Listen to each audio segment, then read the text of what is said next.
बारी आती है सवाल नंबर 12 की।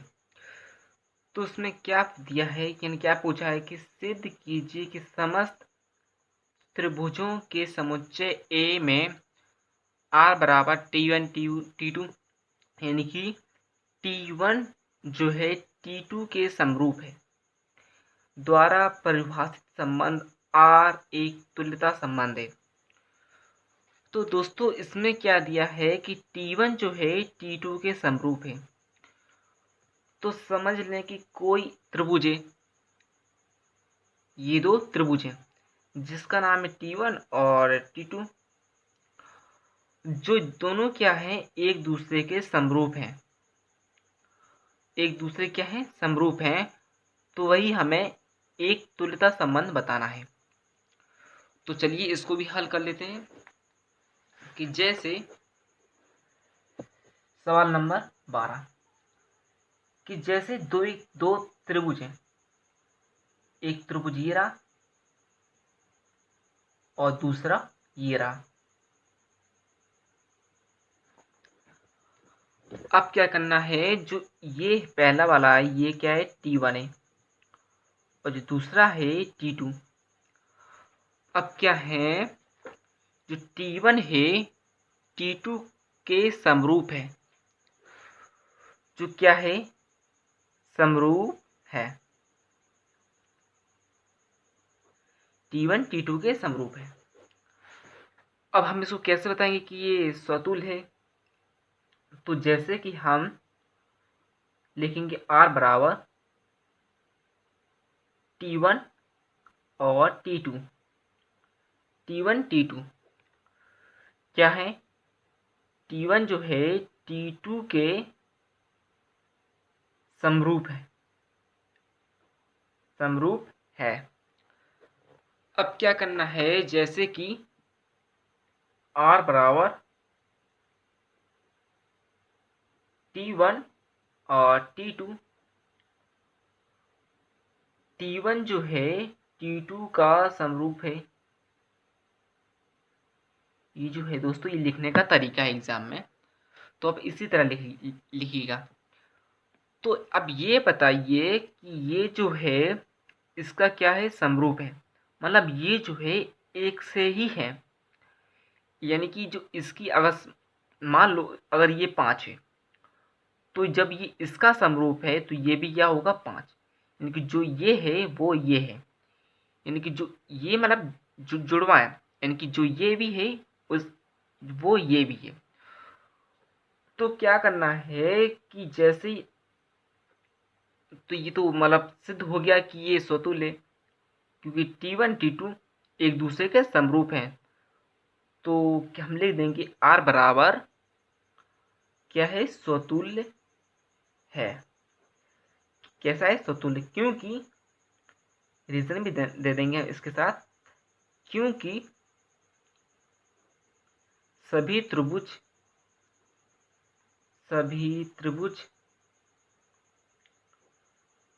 समरूप हैं एक दूसरे के, एक दूसरे के, एक दूसरे के सॉरी दोस्तों से, एक दूसरे से। ये इससे समरूप है और ये इससे समरूप है, इसलिए ये स्वतुल्य है। दोस्तों ये बहुत इजी सवाल है, यानी कि बहुत आसान है, सिर्फ समझने की देर है।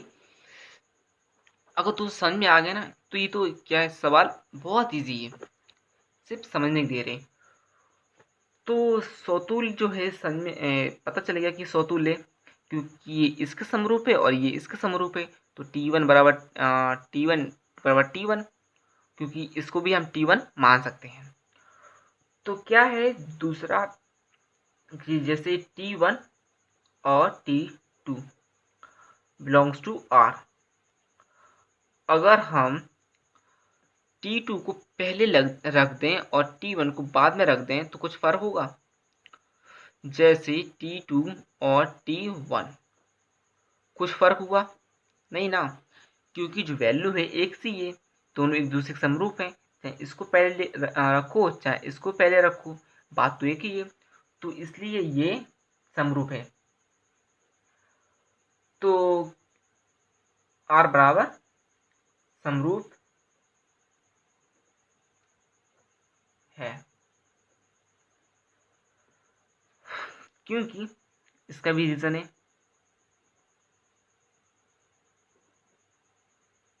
T1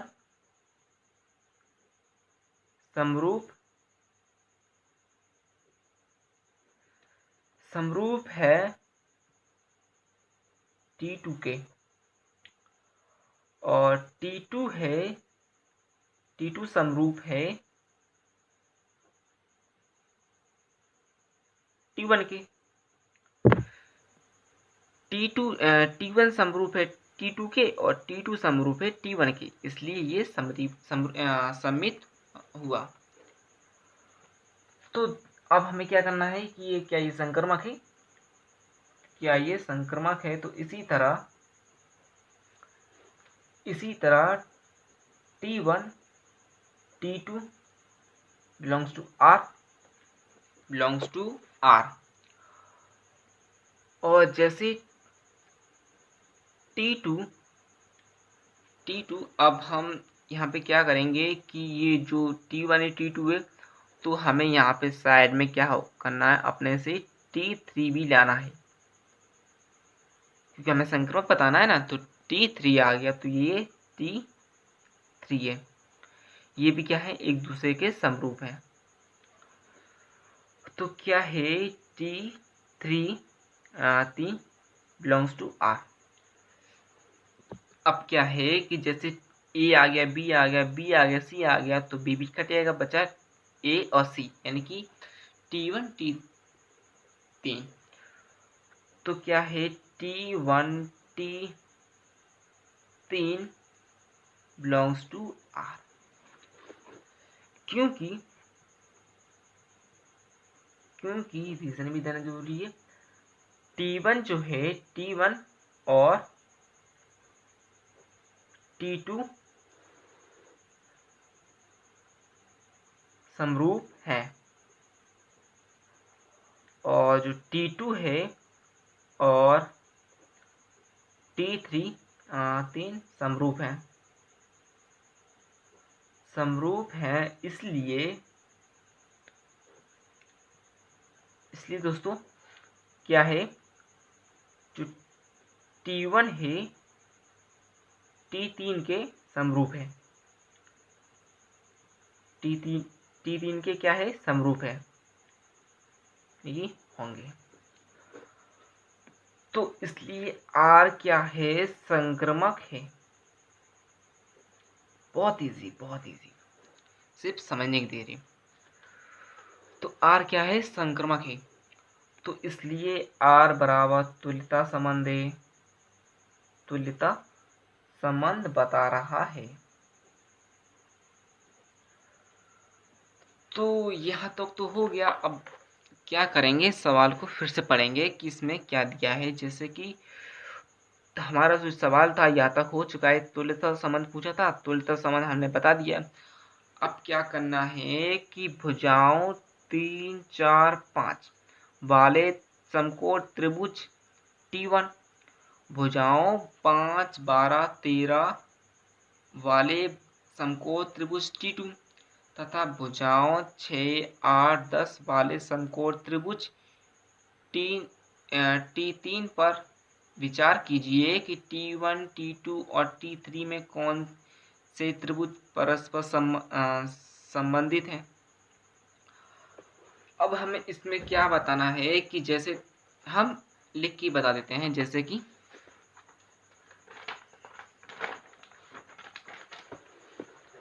हम 3 त्रिभुज बनाएंगे समकोण। जैसे कि पहला ये रहा, और दूसरा ये रहा, और तीसरा ये रहा। अब क्या करना है कि जो दिया है, क्या दिया है, भुजाओं 3, 4, 5 वाले समकोण त्रिभुज T1। तो क्या 3, 4, 5, तो 5 तो ये होगा क्योंकि ये बड़ा होता है, और 4 3। अब दूसरा क्या दिया है कि 5 12 13। तीसरा यानी कि टी ये जो है T1 है और T2 है और T3 है। अब क्या करना है, जो T2 है वो क्या है 5 12 13 13 12 5। और जो T3 है वो कितना है 6 8 10 8 और कितना दिया है 6। अब दोस्त सॉरी, हाँ यहाँ से तो ये जो लिख चुका है। अब जैसे हमने यहाँ पे क्या दिया है सवाल में, पहले से पढ़ लेते हैं कि जो T1 में दिया है 3 4 5, T1 में 3 4 5 और T2 में यानी कि भुजाओं 12 5 12 13 वाले समकोण T2 यानी कि 5 12 13। अब 6 8 10 यानी कि T3 6 8 10।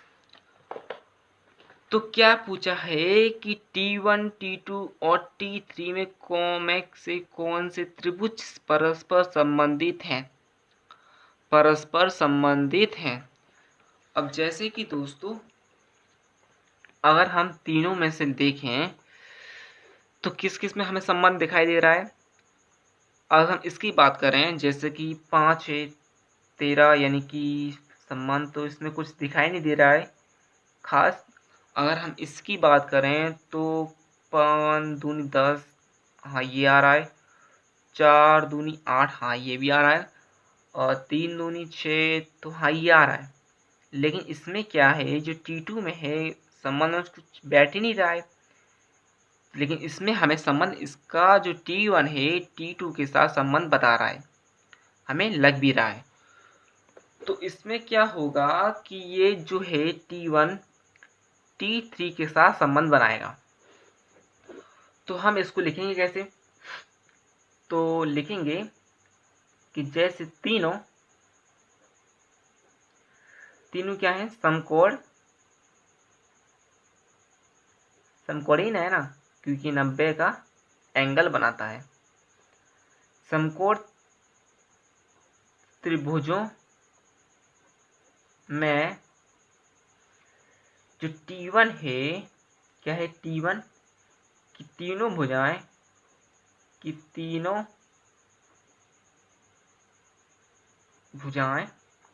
क्या है दोस्तों 3 5 और 12।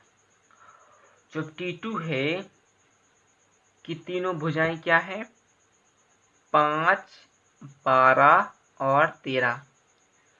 और जो T3 की भुजाएं हैं वो क्या है 6 8 10।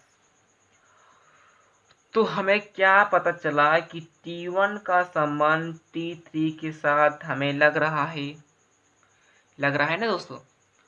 तो हम इसको कैसे बटे में लिखेंगे, जैसे कि जो 3 है 3/6 बराबर 4/8 4/8 5/10 5/10। तो क्या है जब इसको काटेंगे ऐसे करके तो कितना हो जाएगा दोस्तों 1/2। 1/2 होगा ना। कैसे, अगर हम इसमें से क्या करें कॉमन ले लें, अगर इसमें से तो एक ही आ गया। और इसमें क्या कॉमन है 2 इसमें से कॉमन है, 2 इसमें से 2 इसमें से। अगर 2 इसमें से कॉमन ले ली तो क्या बचा 3 इसमें से 4 तो इसमें से 5, तो ये तो 3 3 4 4 और 5 5 कट जाएंगे तो क्या बचा 1/2 1/2 बचा। तो ये हमारा जो संबंध है ये 1/2 निकल के आया। तो अतः हम लिख देंगे कि अतः जो त्रिभुज है T1 तथा T3 की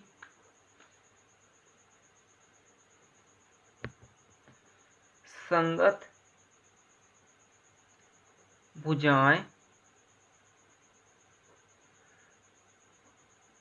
समान अनुपात में है, अतः त्रिभुज T1 की भुजाएं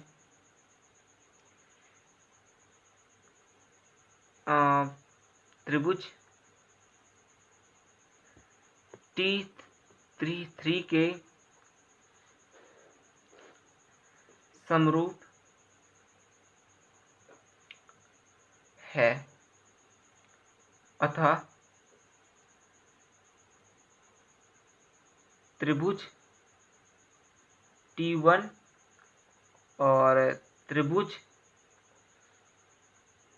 T3 से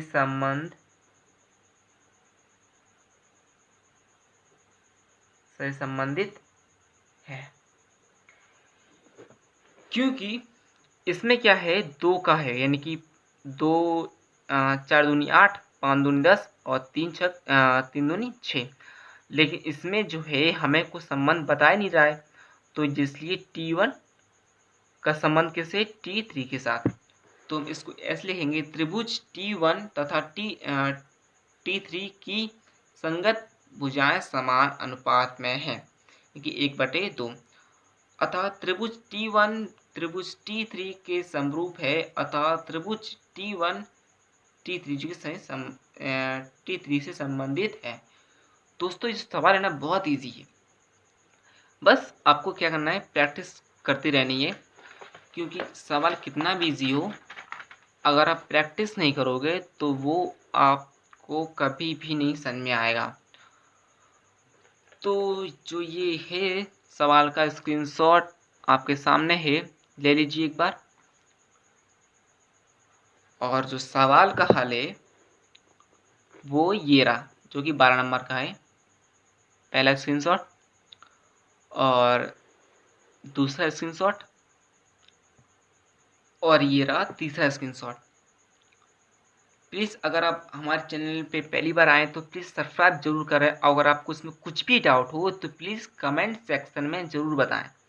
आप क्या करते हैं, कमेंट सेक्शन में बताते नहीं हैं, और हमें इसमें हमें लगता है कि आपको सब कुछ समझ में आ रहा है।